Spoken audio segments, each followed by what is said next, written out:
a esta conferencia. Sean bienvenidos a este evento académico. Recording in progress. Caso, en representación del Instituto de Dirección de la Construcción del IDC. Vamos a hablar un poquito sobre el COVID-19 y sobre el impacto que ha tenido el COVID en el sector construcción y de qué manera más o menos se han implementado las medidas de prevención que hasta ahorita se cumplen y se tienen que seguir cumpliendo justamente para evitar que esta pandemia tantos problemas nos ha causado, para evitar pues nuevos brotes de COVID en las obras, ¿no? Que son cosas que en algunos casos se han venido dando, ¿no? Incluso les comento a mí mismo, cuando estuve en una obra en el mes de marzo, en una obra en la ciudad de Lima, estando en obra, ocurrió un brote de COVID. Y yo caí enfermo de COVID entonces.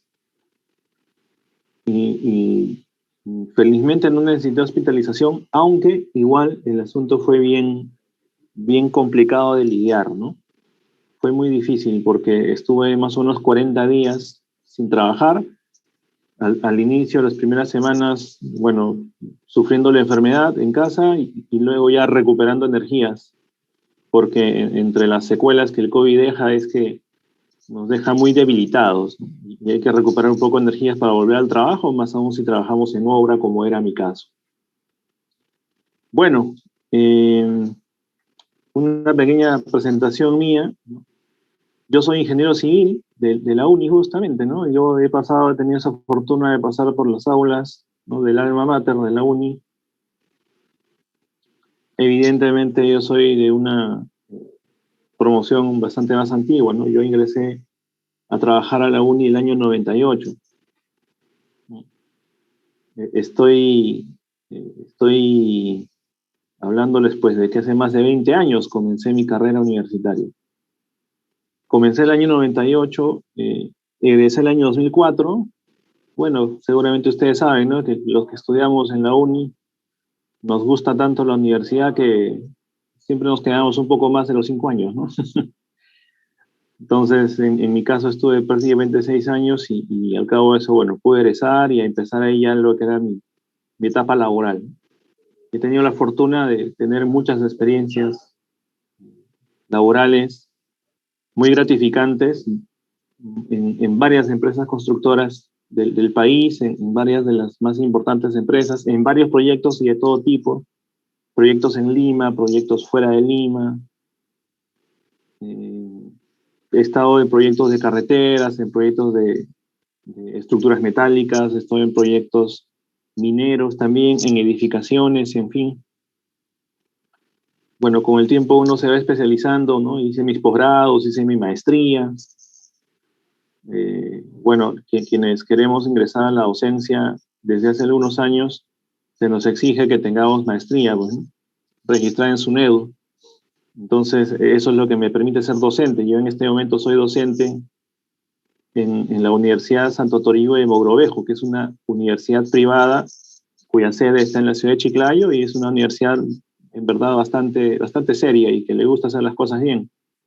Y antes he sido docente en la UPC, también formando futuros ingenieros civiles en cursos de gestión, precisamente en gestión de seguridad y en gestión de calidad. Y luego fui coordinador de carrera y también docente en la Universidad Privada del Norte, igualmente para ingeniería civil. Y ahora con la USAT, como les digo, también formando ingenieros civiles, ¿no? Entonces ahí estamos también desarrollando esa parte de docencia, porque siempre decimos que quienes ya hemos acumulado una cierta experiencia, un cierto conocimiento en estos temas vinculados con la carrera, en lo posible deberíamos también tratar de enseñar, tratar de compartir ese conocimiento, esa experiencia, ¿no? Y así el conocimiento se va trasladando de generación a generación, se va mejorando y también eso contribuye al desarrollo de los pueblos, ¿no?, al desarrollo de las naciones. Así que encantado de poder contribuir también, aunque sea de esta forma tan puntual, ¿no?, con una conferencia con los alumnos de mi alma mater, ¿no?, que es la UNI. Algún día, quién sabe, también tal vez ingresemos a la UNI, al campo ya docente y Y eso sería fenomenal, pues, ¿no? Vamos a ver qué pasa en el futuro. Bueno, ya acumulo, obviamente, como he mencionado, una cierta cantidad de años en la carrera, principalmente en sistemas de gestión, en construcción, también tuve la oportunidad de estar en minería y en industria. En este momento soy director general del IDC, Instituto de Dirección de la Construcción. Es una organización privada cuya misión es la difusión del conocimiento y para eso organizamos eventos académicos, programas, cursos, conferencias. Algunos de nuestros eventos son totalmente libres, solamente hay que inscribirse en un formulario virtual y participar el día que corresponda, a la hora que corresponda. Y de esa manera contribuimos, repito, con el sector construcción y con la difusión del conocimiento especializado en todas estas materias. Realmente hablar del sector construcción es una cosa sumamente amplia, estimados alumnos, y ustedes seguramente ya se están dando cuenta. Yo me imagino, o en todo caso me confirman, que ya están en un semestre no tan inicial, ¿no? Yo imagino que ya estarán en un quinto ciclo, tal vez en un sexto ciclo, más o menos por ahí. En todo caso, me lo confirman, por favor. Ya a esas alturas uno se ha dado cuenta que la carrera, primero que la carrera va en serio, ¿no? Segundo, que la carrera es de verdad una carrera profesional, ¿no? Y esto implica un nivel de complejidad. Y tercero, que ingeniería civil es sumamente amplia, ¿no? Todavía en el Perú la concepción de la ingeniería civil es todista, o sea, todos los aspectos de ingeniería civil habidos y por haber se ven, ¿no? Se revisan. Y es ahí donde aparecen las especialidades, ¿no? Estructuras, hidráulica, construcciones, infraestructura vial, ¿no? Geotecnia o suelos. Bueno, ya ustedes elegirán en qué especializarse en el futuro, ¿no? También está la gestión, que es como que una especie de sexta especialidad que ha aparecido, combinada un poco con lo que es la construcción, entonces ya uno puede elegir libremente, ¿no? En mi caso, yo, como he trabajado mucho tiempo en obras, evidentemente tengo mucho conocimiento en lo que es construcción, y como me he dedicado a los sistemas integrados, tengo también una especialidad en lo que es gestión, pues justamente, ¿no? Gestión de proyectos, gestión de calidad, gestión de seguridad, salud, medio ambiente, y en esos temas me vengo desenvolviendo, ¿no? Así que no faltará ocasión para que en el futuro tal vez nos vinculemos incluso laboralmente, porque las empresas todo el tiempo están buscando talento nuevo, las empresas, las instituciones. En este momento incluso, desde hace pocos días, desde el lunes de esta semana, el lunes 15, estoy colaborando incluso con la Autoridad para la Reconstrucción con Cambios. He ingresado a trabajar a esta institución. Antes estuve en otros proyectos, siempre vinculado a obras, ¿no? O sea, el hecho de que de repente me haya especializado en algo y ahora estoy como director general del IEC y también como docente a tiempo parcial, no evita que yo pueda seguir desenvolviéndome en proyectos. Y yo creo que eso es importante porque de esa manera uno puede opinar y seguir desarrollándose porque estás de la mano con proyectos vigentes, ¿no? Yo no les voy a hablar de cosas que he visto hace un año, hace 2 años o hace 5 años. Les voy a hablar de cosas que estoy viendo ahorita, que acabo de ver hace una semana, 2, hace un mes. Cosas que están ocurriendo, cosas en las que estoy participando, ¿no? No son experiencias anteriores, no es un recuerdo que se me viene a la mente. Son cosas en las que me estoy desarrollando, en lo que sigo contribuyendo, y es bueno estar vigente, ¿no?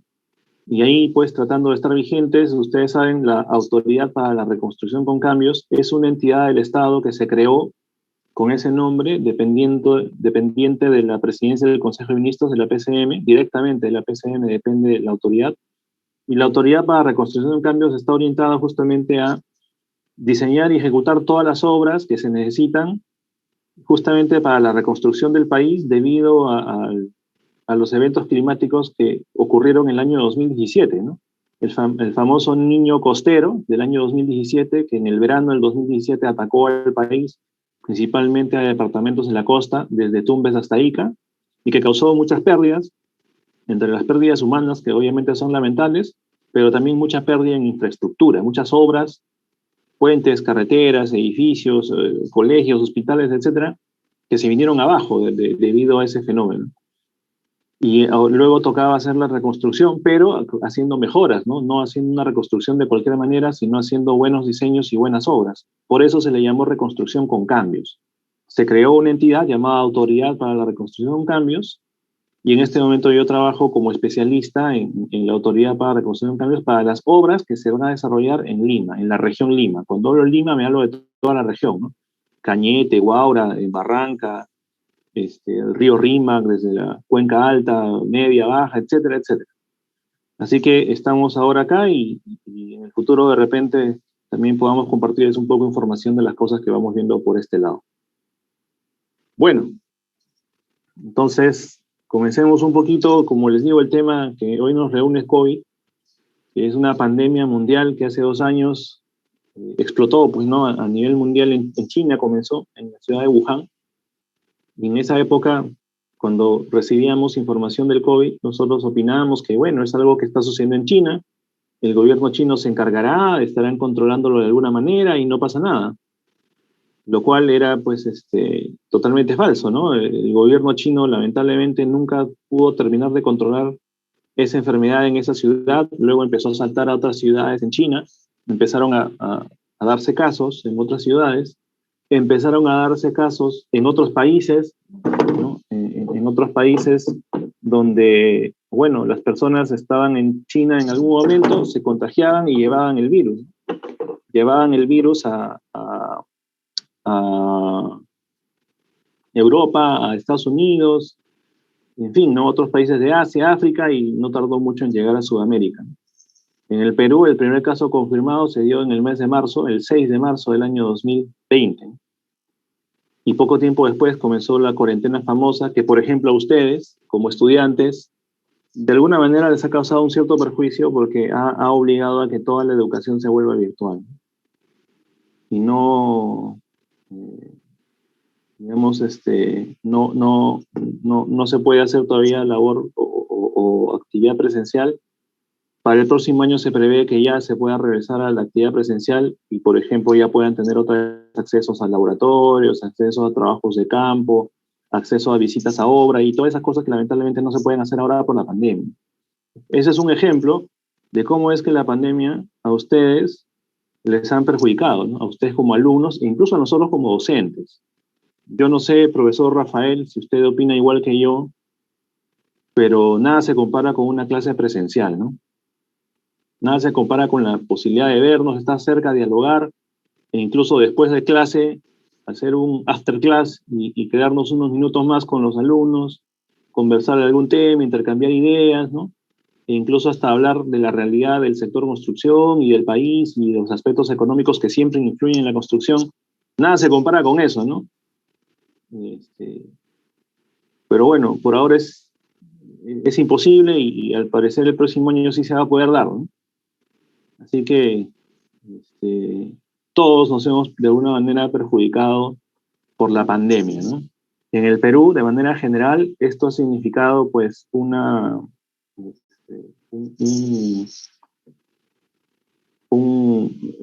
digamos, los casos que se empezaron a aparecer, empezó a significar un número elevado de víctimas, aun cuando de repente todavía no conocíamos cuáles eran los síntomas, ya la gente empezaba a contagiarse y pensaban que de repente era una gripe y lo trataban como si fuera una gripe cualquiera. Entonces al inicio fue muy difícil porque la falta de información hacía que actuemos de formas que no correspondían.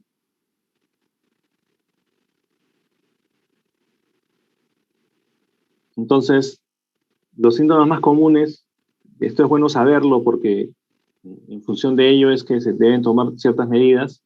Están la tos, la fiebre, el cansancio, también llamado en algunos casos fatiga, y luego la congestión nasal, el dolor de cabeza, de garganta, incluso dificultades para respirar ya son síntomas más severos, ¿no? Que significa que la enfermedad ha incubado y está ya en una etapa intermedia, digamos.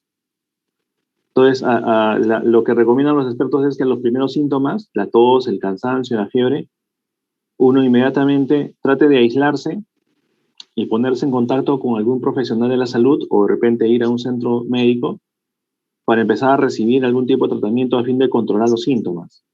No hay ningún tratamiento que nos cure de COVID. El COVID es una enfermedad que ingresa como un virus, se incuba en el organismo, o sea, se desarrolla en el organismo, nos afecta, nos provocan los síntomas que están acá, algunas veces más graves que otros, y solito es que se tiene que ir. Y evidentemente, para no pasarla tan mal, nos brindan algún tipo de tratamiento, pero para controlar los síntomas. Pero mientras tanto el virus sigue ahí, o sea, no hay manera de matar al virus. El virus tiene que irse solo después de su periodo de incubación, que en promedio suelen ser unos 14 días más o menos, ¿no? Eso es lo que me pasó a mí, por ejemplo, ¿no? Entonces, una noche me sentí como que un poco con dolor de cabeza, algo de calentura. Decidí esperar, al día siguiente desperté temprano para ir a trabajar, pero ya tenía más fatiga, ya tenía más dolor. Entonces dije, esto tiene toda la pinta pues, de ser COVID, ¿no? Me aislé, fui a hacer mi prueba de antígeno a un laboratorio cercano, regresé y seguí aislado. Yo ya sospechaba que era, la prueba lo confirmó, ¿no? Tuve que seguir, obviamente, en cuarentena en casa, en mi habitación, y bueno, de todas maneras recibiendo el apoyo de la familia, obviamente. Entonces, eso es lo que se tiene que hacer de manera responsable, no exponerse ni nada, ¿no? Ni menos aún contagiar a otras personas. Porque si no, vamos a seguir contribuyendo con los números que están viendo ahí en la pantalla. Ahí están viendo la sala situacional de COVID actualizado a hace 2 días. Siempre la información de ese tipo está actualizada a 2 días, ¿no? Y eso es lo que hay que revisar en todo caso de cuando en cuando. Hay un numerito que está abajo a la derecha, que es el número de fallecidos. Ahí estamos viendo que en el Perú, lamentablemente, debido a COVID-19, lamentablemente en el Perú ya contamos 200.000 fallecidos. No es una cifra corta, ¿no? No es poco. Un poquito más de 200.000. Felizmente, en el Perú no se ha desatado la segunda ola de COVID. Muchos opinaban que iba a ocurrir una segunda ola de COVID. Muchos opinaban que iba a desatarse con bastante furia una tercera ola de COVID. Y felizmente eso no ha ocurrido, ¿no? En gran parte porque, por ejemplo, el proceso de vacunación ha avanzado bastante bien, ¿no? Creo que eso está contribuyendo también a detener esa tercera ola y que no se manifieste, porque si la tercera ola se manifiesta, va a significar mayores problemas económicos, paralización de actividades, incluyendo la construcción, más víctimas. Se hablaba de que unos 120.000, 140.000 víctimas podrían significar la tercera ola, lo cual es muchísimo. Entonces, esto es un tema muy serio que tenemos que seguir, digamos, trabajando conjuntamente para evitar que eso ocurra, ¿no? Bueno, en el Perú la historia comenzó en marzo, donde se declaró la emergencia sanitaria. Esa emergencia se ha extendido hasta el mes de febrero del próximo año. Entonces, mientras estemos en emergencia sanitaria, tenemos que seguir cumpliendo con ciertas medidas de restricción. Es por eso que, por ejemplo, la educación tiene que seguir siendo remota, virtual. El trabajo ya se puede hacer de manera presencial. En este momento yo me encuentro obviamente en mi oficina, por ejemplo, ¿no? Bueno, me he tomado un tiempito para participar de este evento, pero obviamente hay que cumplir con las medidas de prevención, ¿no? Que ya vamos a comentarlas un poquito dentro de un rato. ¿Qué significó para el Perú la ocurrencia de esta pandemia?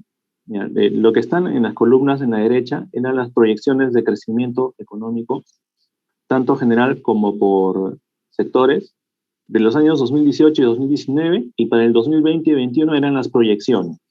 Y ahí vemos que el PBI, de manera general, para el 2020 iba a crecer en un 2.6%, era lo que se estimaba, y para el año 2021 se estimaba que iba a crecer en un 3.2%. Y así cada año sigue creciendo. Debido al COVID-19, lamentablemente estamos viendo en las columnas que están a la derecha, que el PBI en el 2020 hubo una caída fuerte y hacia el final del año empezó a recuperarse, pero de todas maneras no se pudo evitar tener una caída, el menos 0.4%, y prácticamente para este año vamos a llegar al cero, o sea, significa que vamos a volver a los niveles que teníamos antes de la pandemia. O sea que la pandemia nos ha hecho retroceder, ¿no? Esa es una conclusión que podríamos sacar. La pandemia lamentablemente nos ha hecho retroceder.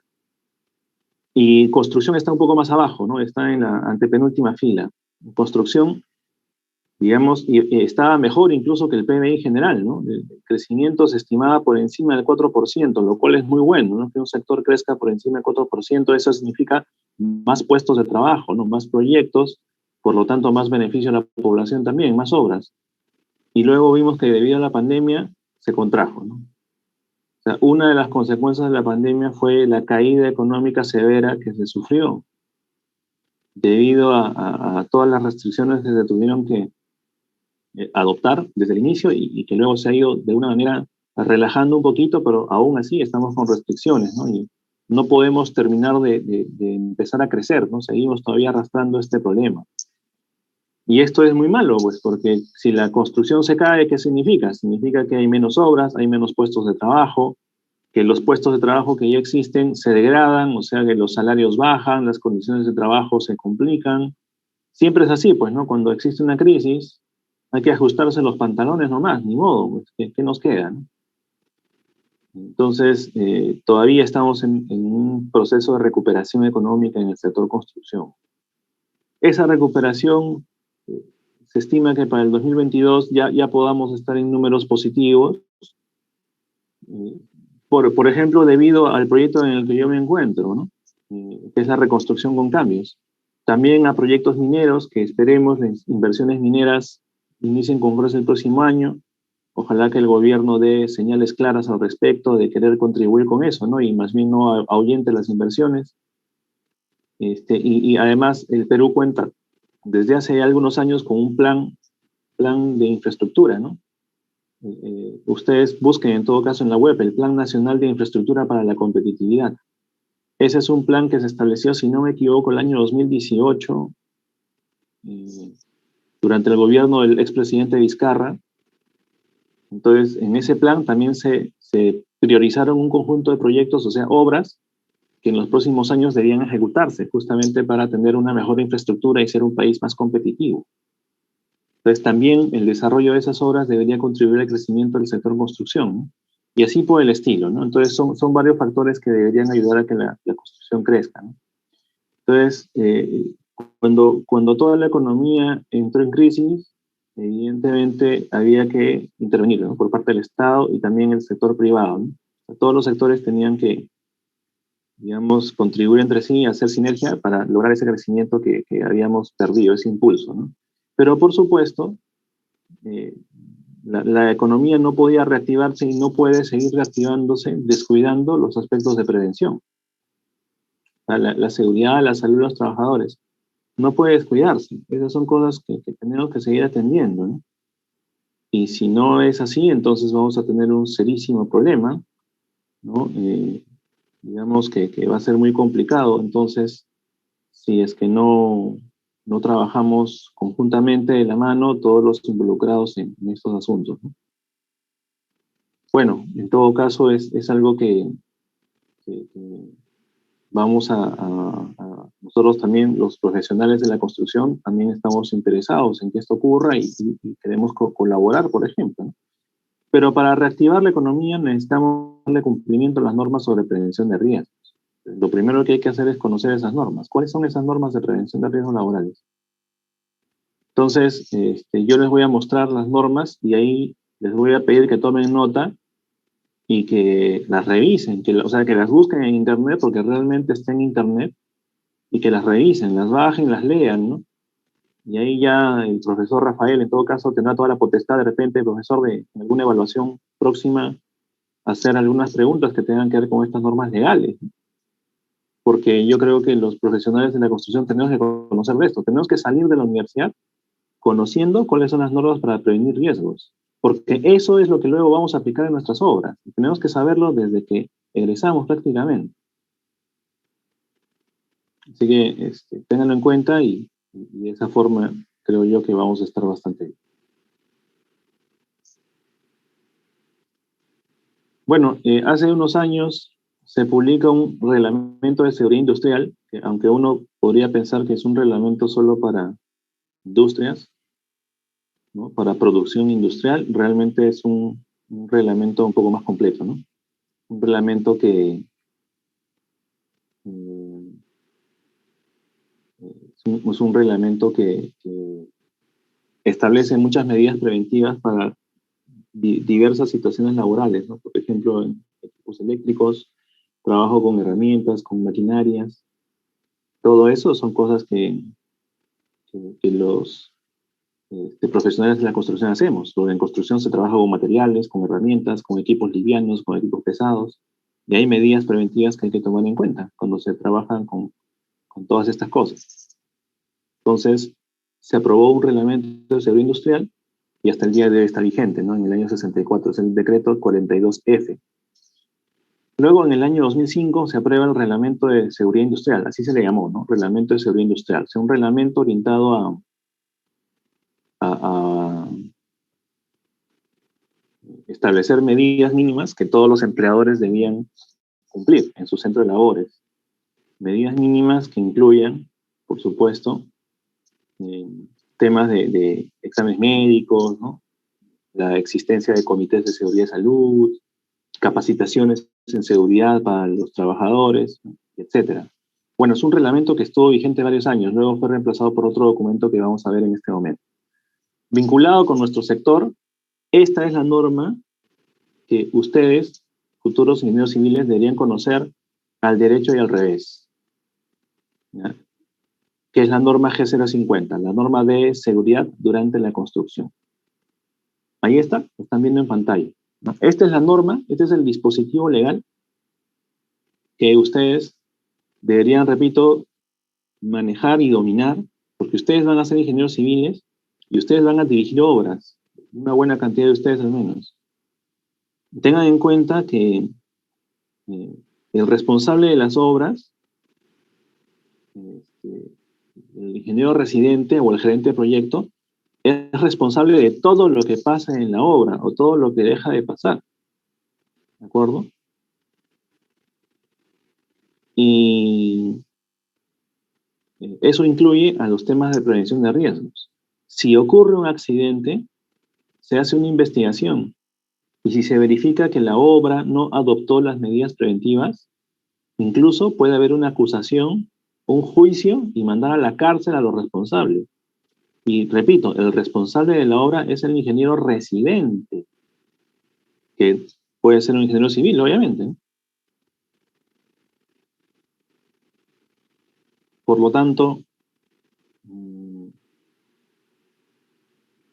hay que tener en cuenta estas cosas porque podrían estar de repente cometiendo algún descuido que les significa un procedimiento judicial. Y yo creo que nadie acá está como para ir a la cárcel, ¿verdad? Entonces, esta es una norma fundamental, como repito. Esta es una norma que yo recomendaría que la revisen, ¿no? Al derecho y al revés, y que entonces puedan de repente tener mejor conocimiento en cuanto a las medidas de prevención que están establecidas en esta norma, ¿no? Luego, en el año 2011 se publica la Ley de Seguridad y Salud en el Trabajo. Este material se lo voy a compartir al profesor Rafael, por supuesto, y él ya verá la pertinencia de compartirlo o no. No, sí, lo va a compartir, sí. Ya listo, entonces ahí van a tenerlo, ¿no? Pero igual es bueno que vayan tomando nota y vayan haciendo la búsqueda desde ahorita, ¿no? Entonces en el año 2011 se publica la Ley de Seguridad en el Trabajo, que es una ley que aplica a todos los sectores, otra vez, ¿no? A todos los sectores, incluyendo el sector de construcción. Y ahí se habla del sistema de gestión, se habla de que los costos de la seguridad lo tiene que asumir cada empleador. En fin, ¿no? Hay una serie de indicaciones ahí previstas. Una ley que al año siguiente se reglamenta, o sea, existe un reglamento de la ley. Es así con las leyes, ¿no? Cuando surge una ley en algún tema, cuando surge una ley que habla sobre algún tema específico, y en esa ley hay que hacer mayor detalle, el detalle está en el reglamento de la ley, que suele publicarse de manera posterior. Entonces, eso es lo que ha pasado también en el caso de esta ley de seguridad y salud del trabajo. En minería también existe un reglamento para seguridad y salud ahí en minería, ¿no? Aprobada el año 2016 y modificada el año 2017. ¿Y por qué este reglamento sería importante para nosotros que somos constructores? porque la minería es un cliente frecuente de la construcción. O sea, las minas se construyen, son proyectos bien complejos que duran muchos años, tanto en su diseño como en su construcción, incluso en sus estudios previos, duran muchísimos años. Y los ingenieros civiles participamos entonces en el diseño, en los estudios, en la construcción de estas obras de gran envergadura, y que significa un monto de inversión bien elevado normalmente. Adicionalmente a eso, nosotros también participamos en la ampliación de minas que ya existen. O sea, una mina se construye y entra en operación, pero luego, para incrementar su capacidad productiva, lo que se hace es ampliarla, ¿no? Ampliaciones. Y muchas minas pasan por ampliaciones permanentemente. Prácticamente en una mina importante, todo el tiempo se está construyendo algo, ¿no? O se está ampliando algo, o se está incorporando nueva infraestructura que complemente la existente, o cosas por el estilo, ¿no? Pero prácticamente en las minas grandes, todo el tiempo se está construyendo, aunque sea pequeñas cosas. Y a veces son cosas de mucha envergadura, ¿no? Entonces, como en la minería también hacemos mucho proyecto de construcción, tenemos que conocer entonces los reglamentos de seguridad en minería para aplicarlos mientras ejecutemos obras. Porque así tiene que ser. O sea, tenemos que aplicar entonces lo que se señala, ¿no? Tenemos que aplicar lo que se señala en este reglamento con motivo de las obras en minería, ¿no? Igual, por ejemplo, para las obras por administración directa. Las obras por administración directa son las obras que ejecuta directamente un municipio. Y para ello existe un reglamento de seguridad y salud de los obreros municipales. O sea, los obreros que el municipio contrata para ejecutar pequeñas obras, ¿no? Entonces están cubiertos por este reglamento de seguridad y salud, por ejemplo. Ahí los obligados son los municipios, los alcaldes, o también los gobiernos regionales, ¿no? O cualquier otra entidad, pero principalmente los municipios. Además, otro documento importante, ¿no? Ya les hablé hace un rato de la norma G050, que es específica de construcción. Este reglamento que está en pantalla también es específico de construcción. Y ahí sí yo creo que de igual manera tendrían que hacer una revisión profunda de este documento porque se aplica a obras y a ustedes les va a pasar. O sea, no pensemos que la seguridad solamente es para el ingeniero de seguridad, ¿no? La seguridad es de todos, comenzando por el residente de la obra, y ustedes algún día van a ser residentes, por eso es mejor que conozcan esto cuanto antes. Entonces, hay un reglamento que se aprobó el año 2019 mediante ese decreto que está en la pantalla, ¿no? El 011-2019. También pueden buscar tranquilamente. Y descargarlo, leerlo, revisarlo. Y además, sumado a todo esto que les he mencionado, que es lo principal, hay más normas y leyes en seguridad, pero es lo principal, lo que les he mostrado. Encima de eso, aparecieron las normas para COVID, las normas para prevención de COVID. Entonces, en abril del año pasado aparece una primera versión de los lineamientos del Ministerio de Salud para COVID, los lineamientos del MINSA. Eso se dio en abril, la primera versión. Luego apareció una segunda versión en junio, en el mes de junio, mediante una resolución, la 448. Y luego la tercera versión, que es la que está vigente. La primera y la segunda ya no están vigentes. La tercera versión sí está vigente, y es la tercera versión de este documento llamado Lineamientos para la Vigilancia, Prevención y Control de la Salud de los Trabajadores con riesgo de exposición a SARS-CoV-2 o COVID. Entonces, se supone que son lineamientos que se deben aplicar en todos los centros de labores, incluyendo en obras, por supuesto. Y son lineamientos de MINSA que en este caso fueron aprobados por la resolución 972, que también se puede buscar en internet sin ningún problema y hacer todas las consultas que de ellas se deriven, ¿no? ¿En qué consiste estos lineamientos? En resumen, básicamente establece 7 lineamientos básicos para control de COVID en cualquier centro de labores. Adicionalmente, si el centro de labores quiere implementar medidas extra, está muy bien, ¿no? Eso demuestra su interés por la prevención. Pero básicamente hay que hacer cumplimiento de estos lineamientos básicos. El lineamiento 1 habla sobre limpieza y desinfección de los centros de labores, o sea, en las oficinas, en las obras, en los campamentos, en las plantas industriales, en las minas, en los ambientes en general donde los trabajadores tengan acceso, se tiene que planificar y realizar limpieza y desinfección con cierta frecuencia, en lo posible diariamente, ¿no? Diariamente, limpieza y desinfección para garantizar que las superficies estén libres del virus y nadie vaya a contagiarse por tocar alguna superficie, ¿no? Las mesas, las sillas, las paredes, las puertas, las ventanas, los interruptores para encender la luz, todo eso podría tener el virus encima y que se ha posado. Al hacer limpieza y desinfección evitamos o reducimos la probabilidad de contagio. El lineamiento 2, evaluación de la condición de salud del trabajador previo al regreso o reincorporación. Básicamente lo que ordena es que los trabajadores pasen por exámenes médicos y también que, por ejemplo, se le tome temperatura al ingreso a un lugar de trabajo, como una oficina, por ejemplo.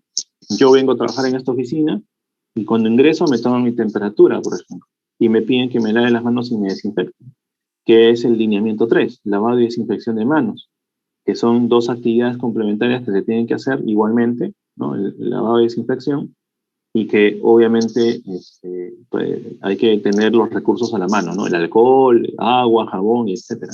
Y así por el estilo, ¿no? O sea, estos son los lineamientos mínimos, por eso los llaman lineamientos básicos, que se deben cumplir para la prevención del COVID en todos los lugares de trabajo, incluyendo las obras, por supuesto.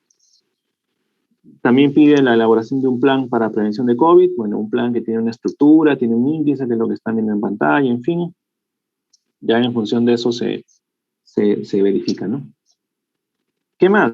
Bueno, existen también la obligación de contratar médicos o enfermeras en función de la cantidad de trabajadores, ¿no? Y ahí vemos, por ejemplo, que en centros de trabajo de 51 trabajadores a más, se necesitan licenciados en enfermería, ¿no? O sea que en las obras, ustedes saben que en las obras hay buena cantidad de personal, ¿no? Hay decenas o centenares incluso de obreros muchas veces, ¿no? Entonces, en las obras se espera la presencia de licenciados en enfermería, ¿no? Como estamos viendo en la pantalla. Por ejemplo, los médicos, ¿no? Los médicos son obligatorios en centro de labores de 100 a más, 101 a más trabajadores. Y en una obra puede haber esa cantidad de obreros, esa cantidad de trabajadores, bueno, obreros y el staff, ¿no? Ingenieros, arquitectos, etcétera. Entonces, también nos obligan a tener que contratar profesionales de salud. Ahora, para lo que es obra específicamente, además de los lineamientos del MINSA, existen los protocolos sanitarios sectoriales. O sea que cada sector, como quien dice, cada ministerio ha establecido protocolos para sus actividades específicas. Y en el caso de la gestión de obras, el Ministerio de Vivienda ha establecido un protocolo sanitario, es la resolución 87 del año 2020. Y así como el Ministerio de Vivienda lo ha establecido, también hay otros ministerios. ¿De qué nos hablan estos protocolos? ¿No? Igualmente, ¿no? De muchos aspectos que tienen que ver con prevención, con medidas preventivas, ¿no? Eso es lo principal. Entonces ahí se habla del uso de EPP. Sabemos que en construcción se usa el equipo de protección como por ejemplo botas, chalecos, ¿no? Lentes oscuros, guantes, ¿no? Cascos. Pero ahora por COVID también hay que usar mascarillas, también hay que usar caretas faciales dependiendo de la actividad a la que nos dediquemos. Luego, en la zona de trabajo se pide que los ambientes, los frentes de trabajo estén ventilados en lo posible, que los trabajadores desinfecten sus herramientas, que traten de usar guantes para reducir la probabilidad de contagios, de infecciones, y así por el estilo, ¿no? Se pide que se guarde el distanciamiento físico, 1,5 metros, aunque realmente es muy difícil que las personas estén alejadas entre sí 1,5 metros todo el tiempo y todo el día, ¿no? Durante la jornada de trabajo. Si algo he podido comprobar, yo que estoy haciendo obras ya hace bastante tiempo, incluso en esta época de COVID, ¿no? Tuve un periodo en donde trabajé en casa de manera remota, pero luego volvimos otra vez desde agosto del año pasado que vengo haciendo trabajo presencial, ¿no? Entonces, si algo puedo concluir es que resulta muy difícil garantizar que las personas estemos 1,5 metros separados todo el tiempo, ¿no? Lo que sí podemos garantizar es que las personas estén con su mascarilla todo el tiempo, que se laven y desinfecten las manos, esa es una indicación que se puede dar y pedirles que lo hagan al ingreso, antes de comer, después de comer, antes de irse a sus casas, en fin, esas cosas sí, ¿no? Esas cosas sí podemos como que exigirlas, ¿no?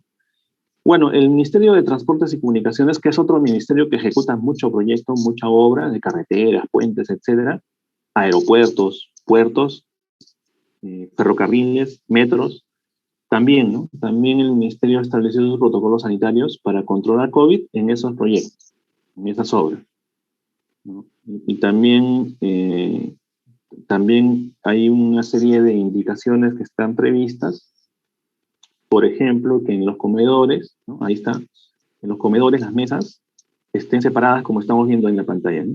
las mesas estén separadas 1 metro al menos, que las personas se sienten en diagonal para que no estén frente a frente y puedan de repente contagiarse entre ellas, ¿no? Y que, bueno, en cada mesa a máximo 2 personas y afuera que la gente haga fila para ingresar, o sea, almorzar por turnos, ¿no?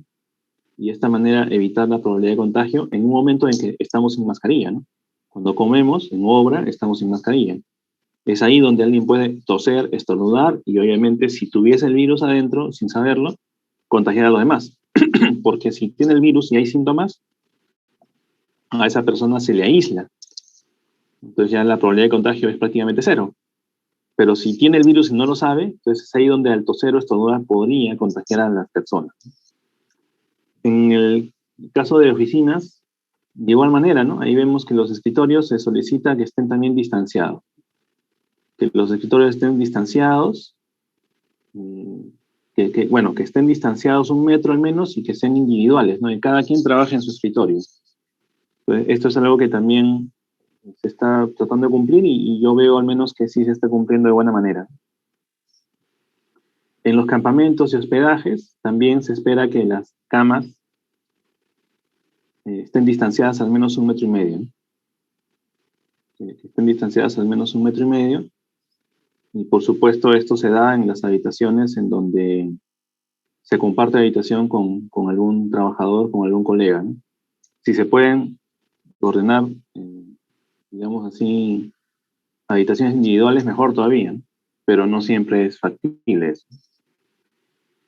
Bueno, para minería, que ya les dije que se hace mucha obra en minería, también hay resoluciones que hablan sobre protocolos, ¿no? Hay protocolos para traslado de personal, ¿no? Y también protocolos para prevención de COVID en las minas, ¿no? En la misma mina. En la mina es donde se aglomera mucha gente durante bastante tiempo y es ahí donde también podría ocurrir un brote, ¿no? Un contagio múltiple, ¿no?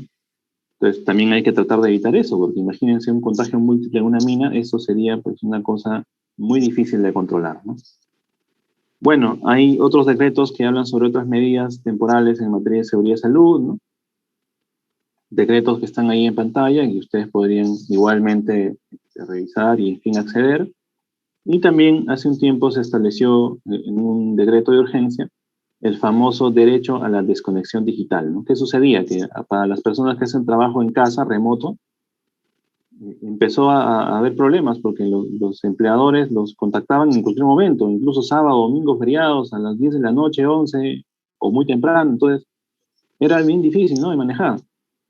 En ese sentido es donde las normas ahora hablan, ¿no?, del respeto al derecho a la desconexión de un trabajador. Si un trabajador tiene el derecho de estar por lo menos 12 horas desconectado y no atender correos, no atender llamadas, no atender WhatsApp, no atender nada, que esté fuera de su horario de trabajo normal, ¿no? Entonces ya se empezó a regular ese tema y creo yo que está muy bien que haya sido así porque estaba causando muchos problemas a muchos trabajadores, ¿no? Bueno, los empleadores deben conocer todo este marco legal. Ustedes van a ser empleadores, estimados. Ustedes van a ser empleadores porque ustedes van a tener personal a cargo. No solo cuando sean residentes o gerentes de proyecto.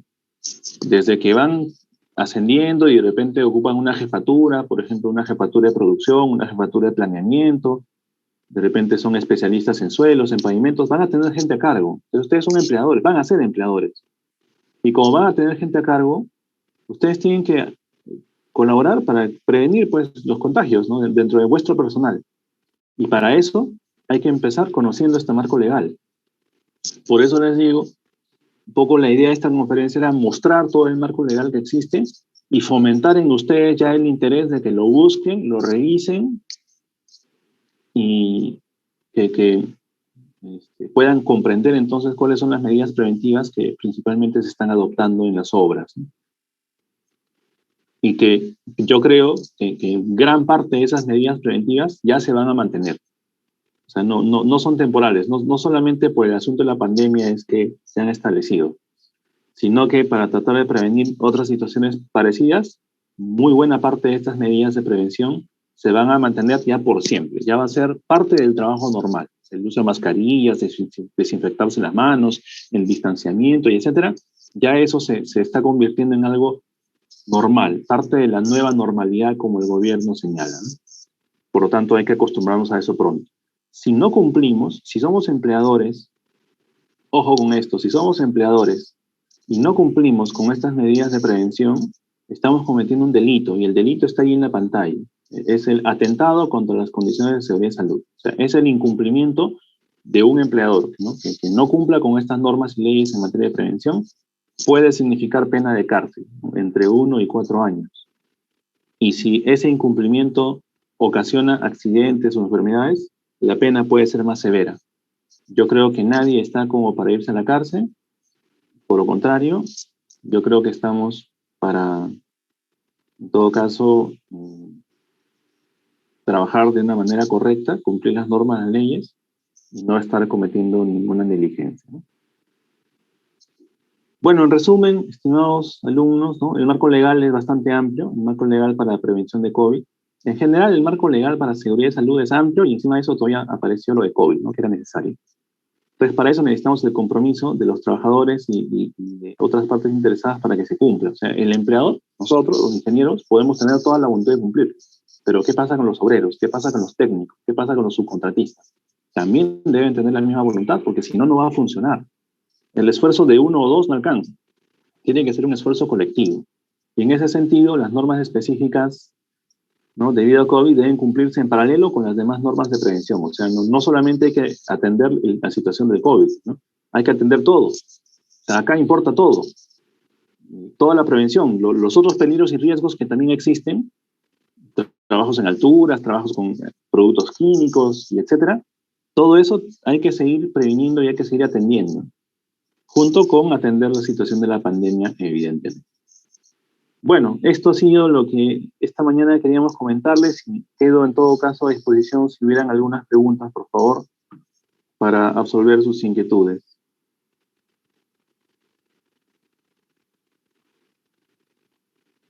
Ingeniero, buenos días. Tengo una consulta. Sí. Con respecto a las medidas que habíamos tomado, bueno, que estamos tomando sobre el tema del COVID, o sea, como el uso de mascarillas, el lavado de manos constante, la separación de 1,50 m, todo ello, una vez que se vuelva, bueno, que salga como un decreto que diga que ya no es necesario todo ello, ¿después de cuánto tiempo se va a tener que dejar eso? O sea, por ejemplo, no creo que de la nada nosotros, si nos permiten ya ir a presenciales, se pueda, de lo que estamos desarrollando esas medidas, no desarrollarlas, sino va a haber un proceso de, ¿cómo se dice?, de acoplamiento, me imagino. ¿En qué tiempo se daría eso? O sea, ¿cuánto tiempo más sería, por ejemplo, el siguiente año, si por ahora nos menciona que se puede realizar las actividades con normalidad? Bueno, de alguna manera el gobierno ya está dando ciertas señales, ¿no? El fin de semana que ha pasado, que ha transcurrido, se ha emitido un decreto en donde dicen, por ejemplo, que para estar en espacios cerrados, las personas tienen que cumplir con su doble vacunación. Entonces, un ambiente de clases o de laboratorios es un ambiente cerrado, por ejemplo. Entonces, solo se va a permitir el ingreso a quienes tengan sus 2 vacunas. Si no tienes 2 vacunas, no vas a poder ingresar. Ya el Ministerio de Educación también ha señalado que está preparando el protocolo para regreso a clases presenciales, pero parcialmente, ¿no? O sea, ahora toda la educación es virtual, ¿no? Lo que era clases, laboratorios, talleres y todo es virtual. Entonces están viendo qué actividades necesitan sí de presencialidad, por ejemplo, pues laboratorios, ¿no? Por ejemplo, talleres, ¿no?, y cosas así, trabajos en campo, y qué actividades pueden seguir manteniéndose virtualmente, al menos un tiempo más, como por ejemplo clases teóricas. Entonces, seguramente dentro de pocas semanas vamos a recibir por parte del gobierno algún documento legal que diga justamente eso, ¿no? ¿Qué tipo de actividades académicas siguen siendo virtuales? Yo imagino que van a ser las clases teóricas. ¿Y qué tipo de actividades académicas sí deban convertirse en actividades ya otra vez presenciales, ¿no? Pero parcialmente, insisto, o sea, en parte nomás. Pensar que va a ser como fue hasta el 2019, que todo era presencial, no, va a ser una cosa paulatina, ¿no? Poco a poco. Pero, insisto, una de las medidas importantes va a ser el tema de la vacunación y que en ese lugar, como por ejemplo en la universidad, se mantengan las medidas de prevención, o sea, distanciamiento, uso de mascarilla todo el tiempo y etcétera. Ok, ingeniero, muchas gracias.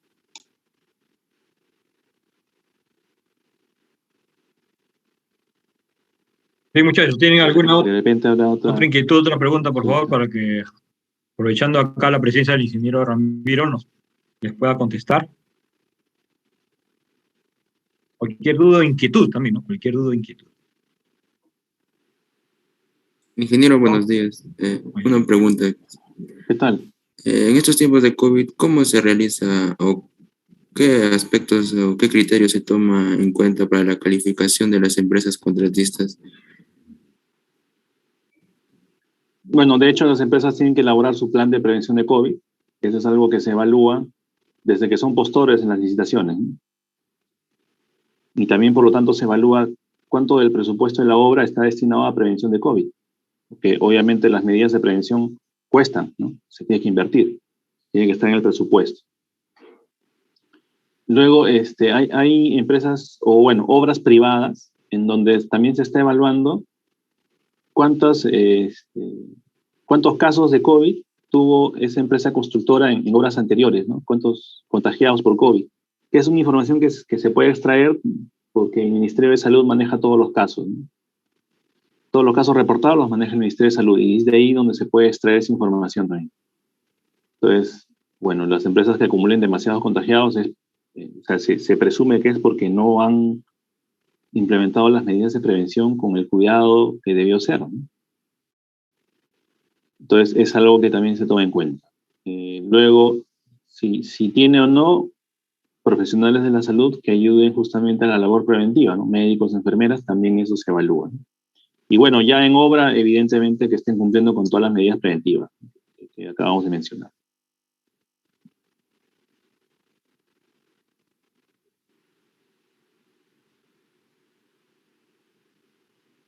¿Alguien, muchachos, alguna duda?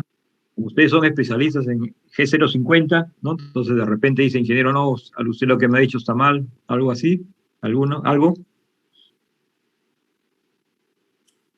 Ingeniero, tengo una consulta.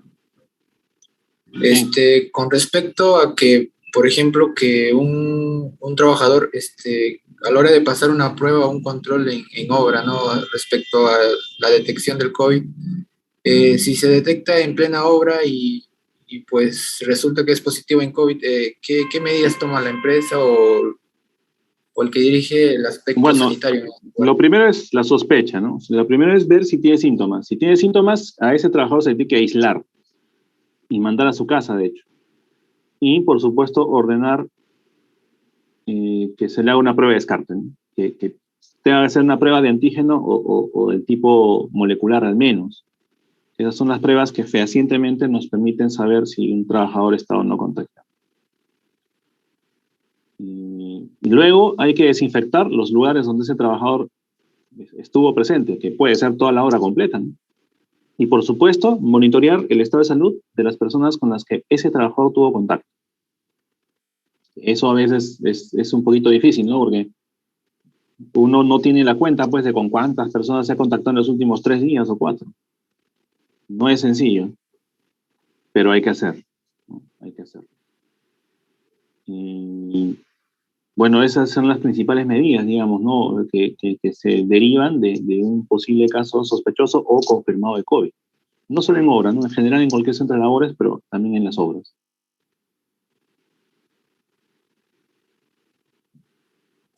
Muchas gracias, ingeniero.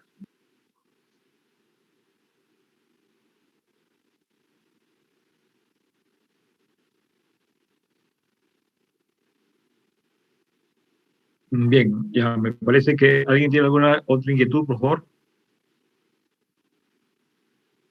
Muy bien, Ramiro. Entonces, bueno, parece que ya no hay alguna inquietud.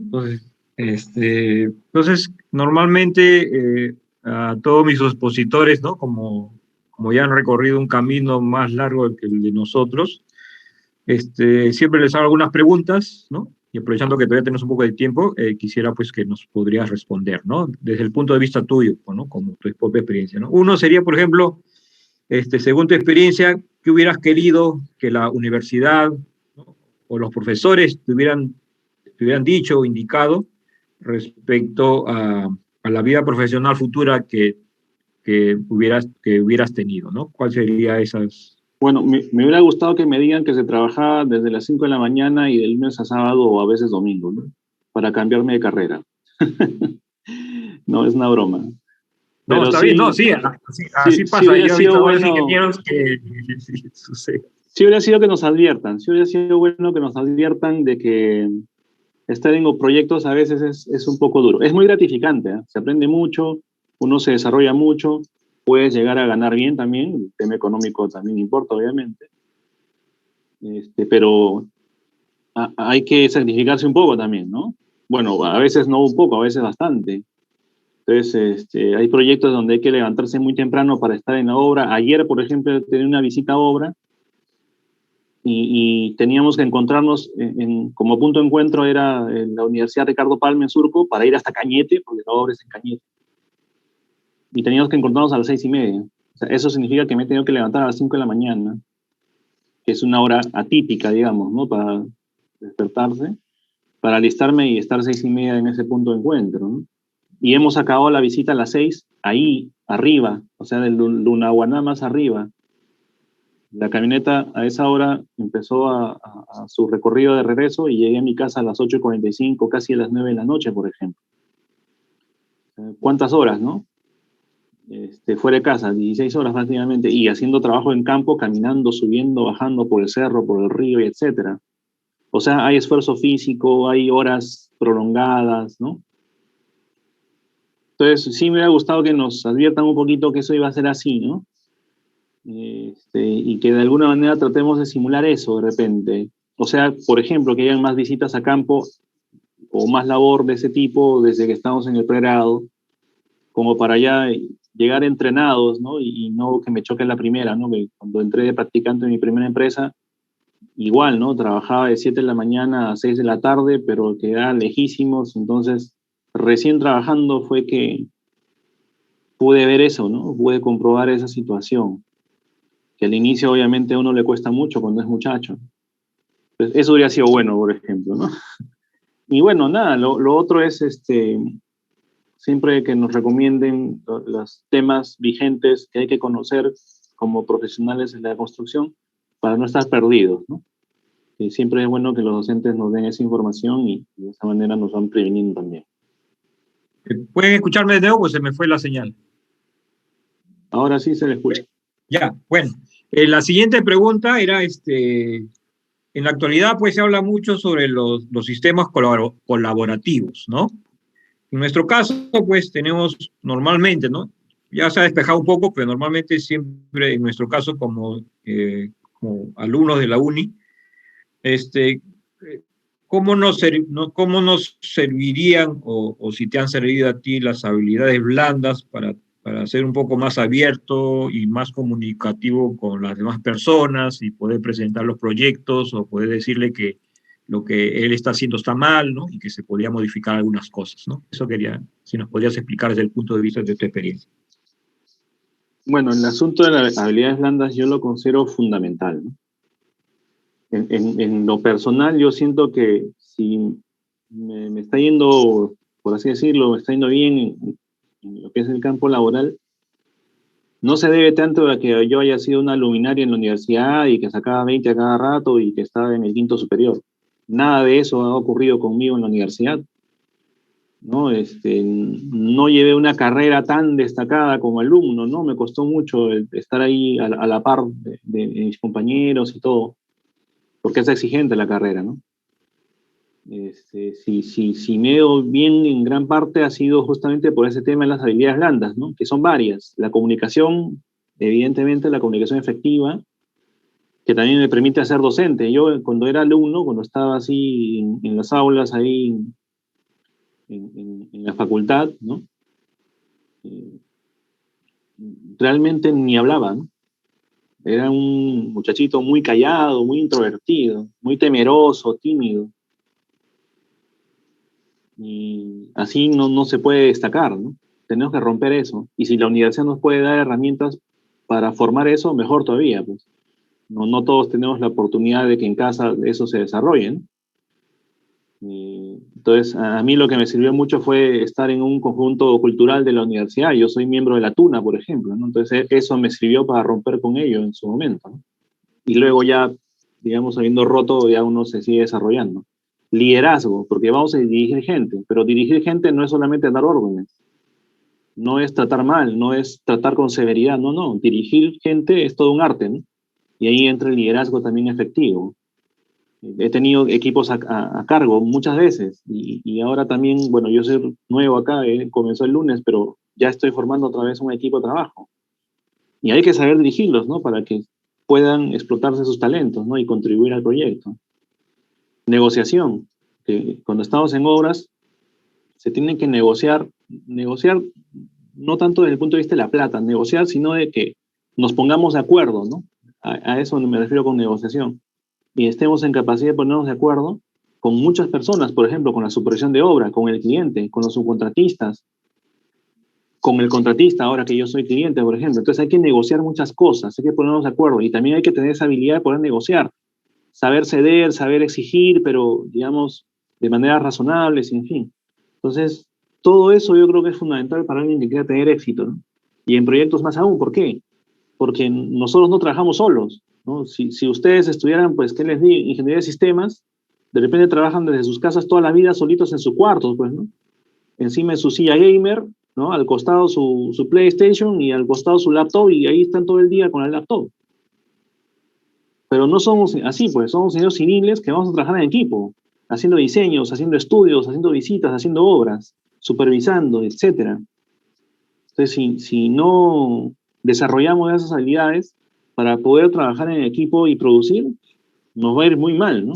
Nos va a ir realmente mal. Y yo creo que más bien resulta fundamental incidir en esos temas. Bien, la siguiente pregunta normalmente nosotros los ingenieros civiles nos dedicamos pues a una empresa, ¿no? A trabajar, bueno, en mi caso como docente y laboratorio. Desde tu punto de vista, ¿qué pasos o qué cosas más tenemos que aportar a nuestra carrera para poder formar una empresa, ¿no? En el caso tuyo, ¿no? Que formas una empresa, o otros ingenieros que forman empresas, ¿no? Y a su vez contratan o subcontratan a otros profesionales, ¿no? ¿Cómo fue lo que hiciste para poder llegar a donde estás en este caso, ¿no? Bueno, en función del tipo de empresa, ¿no? Si se quiere formar una constructora, que también la tengo, pero se dedica a cosas muy chiquititas, de hecho hay que tratar de haber generado mucho contacto, ¿no? O sea, si nadie te conoce, es difícil que luego te contraten, más aún si eres una empresa pequeña que recién empieza. Entonces, es bueno trabajar de manera dependiente, o sea, para otras empresas, durante un tiempo, y ahí ir formando contactos, ir haciéndose conocido, ir haciéndose de un nombre, como quien dice. Cosa que cuando uno se lanza ya con su empresa propia, como te conocen y saben de tu seriedad, de tu prestigio, ¿no? Pueden contratarte, ¿no? Pueden darse las oportunidades. En el caso, por ejemplo, del IDC, que es una institución más enfocada a consultoría y a docencia, también sirve de hacerse un nombre, pero en esos campos, ¿no? O sea, una persona puede haber construido toda su vida, pero luego quiere enseñar cursos. Si no te conocen en la docencia, tampoco te va a ir bien. En mi caso, yo vengo enseñando cursos de especialización desde el año 2012, perdón. O sea, ya estamos hablando de casi 10 años, porque comencé en enero de 2012. Casi 10 años, y en universidades enseño desde el 2014, ¿no? Que comencé en la UPC. Ya estamos hablando de 7, casi 8 años. Entonces, ya con esos años ganados en el campo de la docencia y así no he conocido en ciertos temas, porque no se puede abarcar todo, ¿no? Hay que tratar de concentrarse en 1, 2, 3 temas que sean los temas potenciales.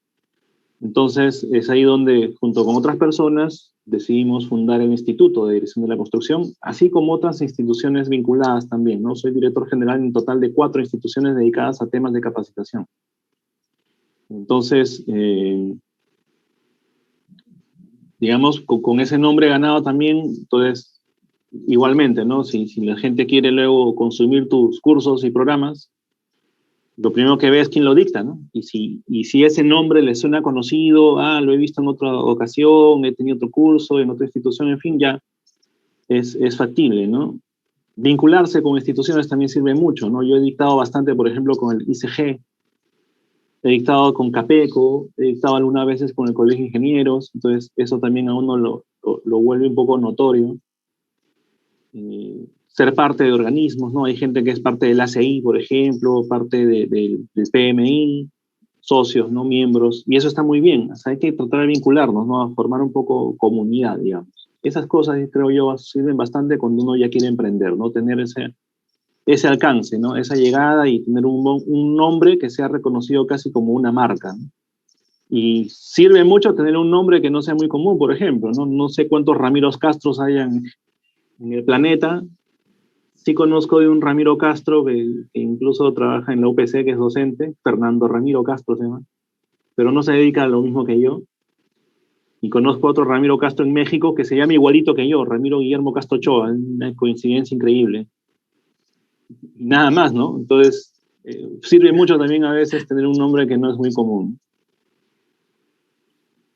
Ya, y bueno, la última pregunta, no connotación, porque como siempre digo a mis alumnos, yo hace años, hace décadas, ¿no? Normalmente invito a personas porque pensé que así debería ser, ¿no? Y muchas veces nos han contado, bueno, nos contaban historias, ¿no? La vez pasada hemos tenido una exposición también y nos ha hecho una poesía, el profesor que nos dictó la charla, ¿no?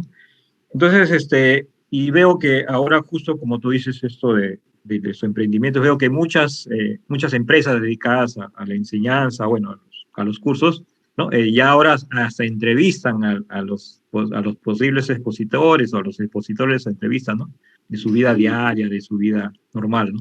Entonces, la última pregunta sería, alguna anécdota como estudiante que se vea resaltado, ¿no? Que el otro plagea y aprueba y tú no, o el profesor es malo, ¿no?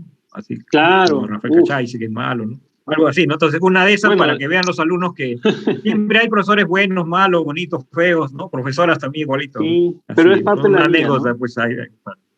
O Claro, sea, sí, a sí es veces parte de la uno vida. entra a la universidad pensando que todos los docentes van a ser como el ideal, ¿no? Pero primero que no es Ah, así, y segundo, qué bueno que no sea así. ¿Por qué? Porque la vida no es así, ¿no? A veces cuando estamos todavía en el colegio y entramos a la universidad estamos en una burbuja, pensando que todo el mundo es sano y sagrado, ¿no? Pero lamentablemente la sociedad no es así, ¿no? Hay de todo, y es bueno desde temprana edad conocer a todo tipo de gente y a todo tipo de caracteres, o sea, el carácter de la gente, a todo tipo de forma de ser. Es bueno tener contacto así, con personas así, porque hay que saber lidiar, hay que aprender a lidiar con esa gente, ¿no? Porque ya estamos saliendo al mundo, ¿no? Cuando entramos a la universidad, sobre todo, ya estamos saliendo al mundo. Y nos va a chocar si es que pensamos que todo el mundo es paz y amor y luego nos damos cuenta que no es así, ¿no? Bueno, anécdotas muchas, ¿no? Me acuerdo mucho de un destacado profesional que es ahora Rubén Fernández, trabaja en Visa, en el Grupo Buenaventura, como gerente de construcción, amigo mío, ¿no? Y me acuerdo que en un curso, específicamente el curso no me acuerdo, ¿no? Pero yo había decidido no entrar a la práctica porque no había estudiado. Y dije, no voy a entrar porque, ¿no? ¿Para qué voy a entrar? No, o sea, van a ser 2 horas perdidas. Y era a las 2 y eran como las 10 de la mañana, más o menos, ¿no? Habíamos tenido clase de 8 a 10. Y él me dijo, Ramiro, no, tienes que entrar, mira, no faltan los amigos, pues, que son buena gente, ¿no? Hagamos una cosa, vamos a repasar, como quien almuerza, como quien come algo. Sí, ya repasamos, me enseñó algo, sí, ¿no? Él se notaba que él había repasado, estudiado. Damos la práctica, yo saqué 15, él saqué 12, ¿no? O sea, yo saqué más nota que él, ¿no? Y yo no iba a dar la práctica, ¿no? Porque no había estudiado, pero él me animó, me convenció, ¿no? Y bueno, los amigos a veces están para eso también, ¿no? Para levantarnos el ánimo, para mostrarnos un poco el camino cuando no lo encontramos, ¿no? Entonces, esa es una de las varias anécdotas que tengo con amigos que he formado y prácticamente los amigos que ya no le quedan son los que va formando ya en la universidad, ¿no? Porque los amigos del colegio muchas veces se dispersan, no estudian lo mismo y ya es difícil contactarlos, ¿no? De repente los tienes en Facebook, pero así nomás de verse es difícil. Pero los amigos de la universidad, como han estudiado lo tuyo y van a estar en el mismo sector mucho tiempo, son los amigos que en realidad van quedando, ¿no? Y son los amigos que luego con el tiempo se convierten en contactos y quién sabe hasta se convierten en socios. Y quién sabe hasta se convierten en parejas, ¿no? Y yo tengo varios amigos en la uni que se han casado, sí han hecho pareja con ingenieras de la uni también, ¿no? Pues también se da eso, por ejemplo, ¿no? Entonces, es bueno también cultivar eso, ¿no? Es bueno cultivar la amistad, mantenerlo. Es un arte también mantener las amistades. Y bueno, eso también a uno es parte de la vida de uno. Muy bien. Bien, entonces, para finalizar, normalmente le digo a los expositores si nos podemos tomar una foto grupal con todos, por si acaso nos encontremos de aquí a 10 años, no tenemos trabajo, y le muestras tu foto, dice, ya soy ingeniero, ¿no? Y el 18 de noviembre del año 21, usted nos hizo una charla sobre seguridad, ¿no? En el trabajo, ¿no? Entonces, algo así, ¿no? Entonces, no sé si Larico, ¿no? Podría indicar a los compañeros, o Rosales también, ¿no? Para que abran sus cámaras, ¿no? Y aplicando, pues, las habilidades blandas que yo siempre les digo, ¿no? Y aprovechando que la buena voluntad también del expositor, ¿no es cierto? ¿No? Y ponen difuminado, pues, ¿no? Si atrás hay algo pecaminoso de ustedes, ponen así un rotulito como el mío, ¿no? Laboratorio, ¿no? Claro, o sea, ya les he dicho, pues, ¿no? Ustedes ya saben, pues. Tienen un póster de una modelo en paños menores, no sé. Un modelo también, ¿no? Modelo también, pues. Sí, tenemos los alumnos en la USAT son bien ocurrentes, imagino que en la uni también, ¿no?